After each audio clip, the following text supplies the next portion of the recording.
حکایت امشب وقت حکایت داستان خواب هارون الرشید، پادشاه ستمگر دوران خود که همه اهالی قصر رو به حیرت انداخت. بریم و ماجرای خواب رو با روایت وقت حکایت بشنویم. در روزگاران قدیم هارون خلیفه ستمگر عباسی که بر تخت نرم و ابریشمی خود در خواب بود، خواب وحشتناکی دید. با ترس از خواب پرید، نعره کشید و وزیر خود را صدا زد. نگهبان‌های قصر بزرگ او که ترسیده بودند در پشت در اتاقش دست باچه شدند. یکی به این سو می‌رفت و یکی به آن سو می‌دوید. حاجب بدبخت چراغدانی را روشن کرد و کورمال از راهروی باریک رد شد. خلاصه اوضاع قصر به هم ریخته بود. هر کس که به دیگری می‌رسید می‌پرسید چه شده؟ برای خلیفه اتفاق بدی افتاده؟ نکند دشمنانش شورش کردند؟ اما قضیه نه شورش بود، نه بیماری خلیفه، نه حمله دشمن، نه انتقام مخالفان. هیچ یک. ماجرا از این قرار بود. هارون یک خواب بد دیده بود، خوابی وحشتناک. به همین خاطر بدنش می‌لرزید. تمام تنش خیس عرق بود و هرچه آب می‌خورد باز هم احساس تشنگی داشت. همسرش همراه زن‌های دیگر قصر بالای سرش بودند. دائم می‌پرسیدند آخر حرفی بزن خلیفه، بگو چه شده، ما که نصف جان شدیم. هارون هم با همان صدای پرترس و لرزش وزیر را صدا می‌زد. سرانجام وزیر شتابان و سراسیمه به آنجا آمد، با همان لباس خوابی که بر تن داشت و چشم‌هایی پف کرده و خواب آلود. او در مقابل هارون تا کمر خم شد و گفت چه شده سرورم؟ برگتان اتفاقی افتاده، دردتان بجانم، نکند زبانم لال. اما هارون وسط حرفش گفت زودتر خوابگزار بزرگ را خبر کنید، من یک خواب بد دیدم. وزیر با دست پاچگی گفت باشد سرورم، شما کمی آرام باشید، بگذارید حکیم جوشانده‌ای به شما بدهد، آن وقت خوابگزار را تا صبح به اینجا می آورد.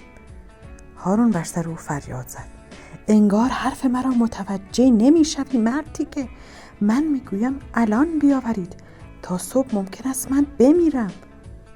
با گفتن این جمله خلیفه زنهای قصر بر سر خود زدند و به گریه افتادند.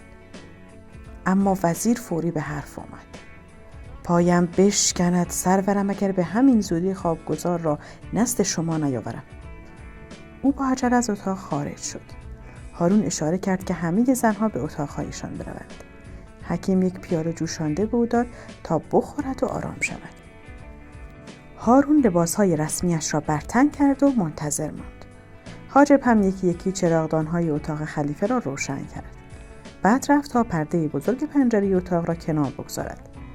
اما صدای هارون را به خود آورد. نه، صبر کن، من میترسم. شاید یک نفر بخواهد از پشت پنجره به طرف من تیر بیاندازد. من هنوز تعبیر خواب بد خود را از زبان خوابگزار نشنیدم. حاجب ترسید و کنار رفت. سرانجام وزیر و خوابگزار از راه رسیدند. هر دو تعظیم کردند. خوابگزار تا آمد حرفی بزند، هارون با عجز و غصه گفت زودتر خواب مرا تعبیر کن خوابگزار. عجله کن که خیلی پریشان و مضطرب هستم. زود باش. خوابگزار با لبخند گفت خوابتان را بگویید ای خلیفه بزرگ. به روی چشم. هارون گفت من خواب دیدم در جایی بودم، نمیدانم کجا بود. نمیدانم. یک جایی بزرگ و ترسناک بود. ناگهان همه دندانهایم از دهانم بیرون ریخت. من میترسم. ترسیدم و از خواب پریدم. زودتر تعبیرش را بگو که دارم نصف جان میشوم. خوابگزار کمی در فکر فرو رفت. مانده بود که تعبیر خواب خلیفه را چگونه به او بگوید. دستی به ریش بلند و زبر خود گرفت. بعد گفت عمر خلیفه بزرگ و عزیز ما دراز است. تعبیر خواب شما این است که همه نزدیکان شما زودتر از شما از دنیا خواهند رفت، اما شما زنده خواهید ماند و پس از آنها میمیرید. هارون غمگین شد، لرزید و سرش گیج رفت. وزیر با ترس زیاد جلو رفت و پرسید ای خلیفه بزرگ چه شد؟ حالتان خوب نیست؟ هارون روی تخت خود نشست مثل آدم‌های مادر مرده. سر خود را گرفت و با افسوس گفت ای وای بر من، یعنی من زنده میمانم و غم مرگ همه نزدیکانم را یکی یکی خواهم دید. ای وای بر من وزیر. صورت وزیر سرخ شد. خوابگزار فوری با خودش گفت ای وای، مثل اینکه تعبیر من باعث شد که حال خلیفه بدتر شود.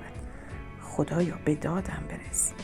ناگهان هارون رو به حاجب فریاد زد زودتر این خوابگزار نادان را از اینجا ببرید و به او 100 ضربه شلاق بزنید. او باید تنبیه شود، چون با این تعبیرش حرف دردناکی به من زد و دلم را با ترس و وحشت خالی کرد. حاجب با اخم زیاد دست خوابگزار را گرفت و برد. خوابگزار به التماس افتاد. دست خود را کشید و به خلیفه گفت مرا ببخشید جناب خلیفه بزرگ، من نادان بودم، مرا عفو کنید.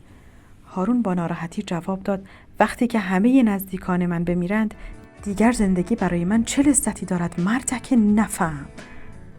حاجب و چند مأمور خوابگزار را کشان به طرف زندان بردند، چون او هیکل چاقی داشت و به سختی راه می آمد. هارون فوری به وزیر یک دستور تازه داد بروید و یک خوابگزار دیگر بیاورید، عجله کنید. وزیر با عجله همراه چند مأمور از قصر خارج شدند. هوا تاریک بود. یک جغد تنها بر روی درخت کاج کنار اتاق خلیفه آواز می‌خواند. خلیفه وقتی صدای او را شنید بیشتر ترسید و از حاجب خواست یک تیرانداز ماهر را سراغ او بفرستد تا جغد را بکشد. وزیر و همراهان فوری به خانه یک خوابگزار دیگر رفتند.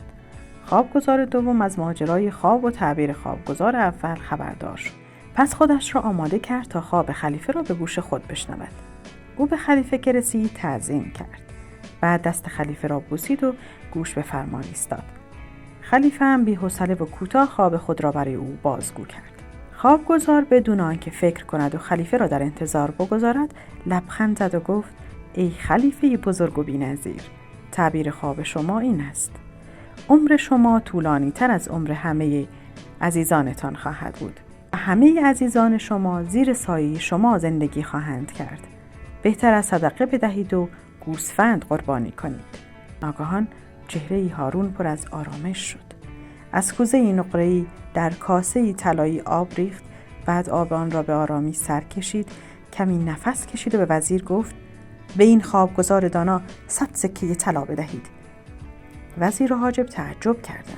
وزیر صورت خود را جلو برد و آهسته پرسید ای خلیفه بزرگ، جانم به قربانتان، هر دو خوابگزار تعبیرشان مثل هم بود، اما چرا آن اولی را تنبیه کردید و به این یکی این همه جایزه بخشیدید؟ هارون جواب داد درست است، اما بین این سخن با آن سخن که آن خوابگزار گفت فرق بسیار است. او با تعبیر خود مرا وحشت زده کرد، اما این خوابگزار با تعبیر شیرین و آرامش به من آرامش و امیدواری داد و گفت صدقه بدهم و قربانی کنم. وزیر که به پاسخ پرسش خود رسیده بود خندید و دست خوابگزار را گرفت، بعد او را به اتاق خودش برد تا جایزه‌اش را بدهد. پایان داستان تعبیر خواب هارون الرشید. لایک، سابسکرایب و شیر برای دوستانتون انگیزه کانال رو بیشتر خواهد کرد.